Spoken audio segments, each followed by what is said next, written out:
یہ بند کرو. جنرل باجوہ صاحب، میں صدر پاکستان کو قرآن کا واسطہ دیتا ہوں کہ بند کرو یہ سازشی تھیوریوں کا استعمال. میں قومی اسمبلی کے اراکین پارلیمنٹ کو کہتا ہوں، خدا کے لیے یہ قرآن کا واسطہ دیتا ہوں کہ بند کرو.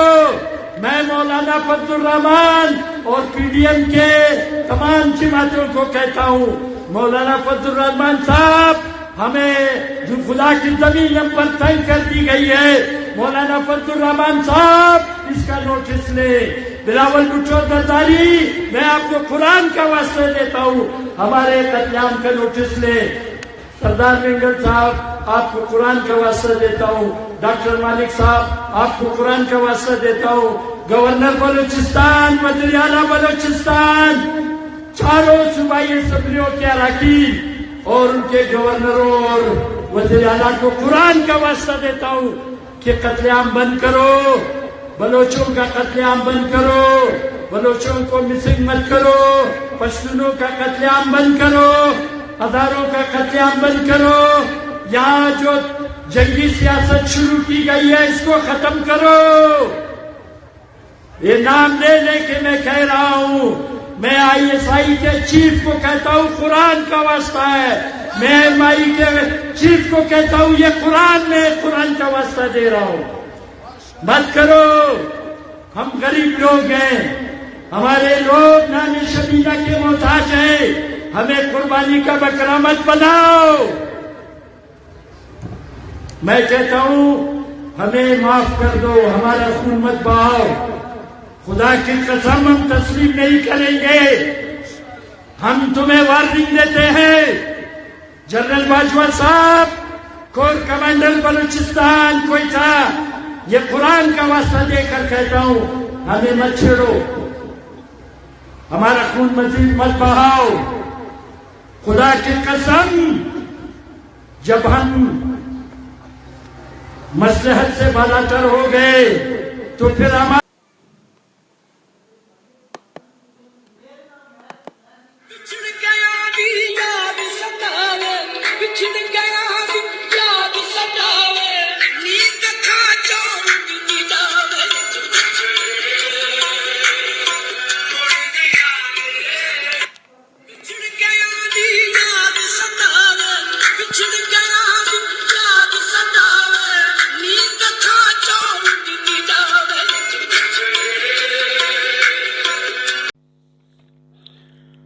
بلوچستان کی مائیں اور بہنیں بھی کتنی بد نصیب ہیں کہ ان کے پیارے جب لاپتہ ہو جاتے ہیں تو ان کو یہ بھی معلوم نہیں ہوتا کہ وہ زندہ بھی ہیں یا ان کو موت واقع ہو چکی ہے.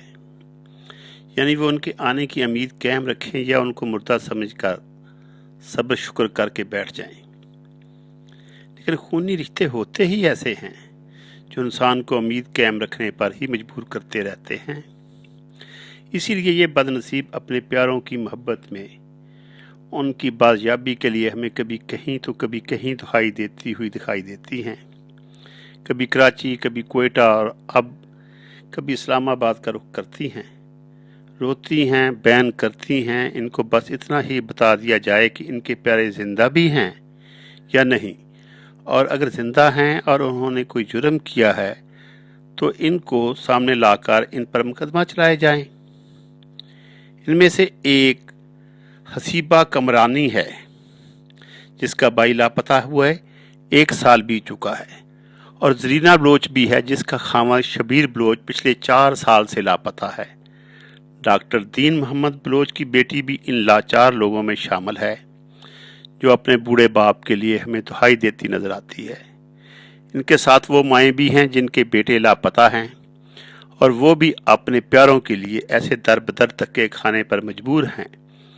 مگر ریاست کے حالات یہ ہیں کہ بجائے ان کو کوئی دلاسا دیں، ان بد نصیب ماؤں اور بہنوں کے پاس جا کر ان کے دکھ سن کر ان دکھوں کے مداوے کی کوشش کی جائے، الٹا ایسے بیان دیے جا رہے ہیں جو کہ ان کے زخموں پر نمک چھڑکنے کے مترادف ہیں. وفاقی وزیر برائے سائنس اور ٹیکنالوجی فواد چوہدری صاحب سے جب کل پریس کانفرنس میں بلوچ ماؤں اور بہنوں کے اسلام آباد پریس کلب کے سامنے احتجاج اور دھرنے کے بارے میں سوال کیا گیا